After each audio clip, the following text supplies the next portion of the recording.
Hello, Assalamu alaikum. I hope you guys are doing well.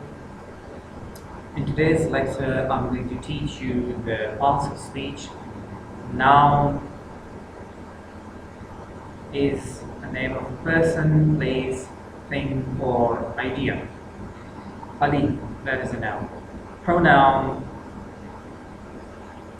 Pronoun replaces a noun. For example, he, she, it, they. Verb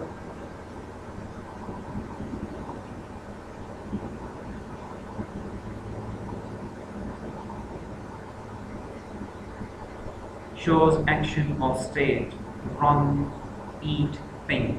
Adjective describes a noun, for example, or pronoun.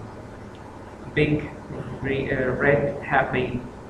Interjection expresses strong emotion: wow, ouch, etc. Adverb describes a noun, describes a verb, adjective, or another adverb.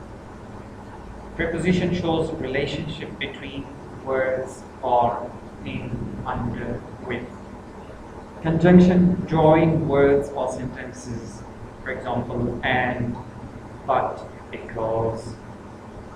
And then we have article and there that shows specification. For example, there's a sentence: while the happy boy quickly ran into the room, smiled. So this sentence contains all parts of speech. I hope you understand. Please thumbs up, like, and share with your friends. Okay? Don't forget to subscribe and comment below.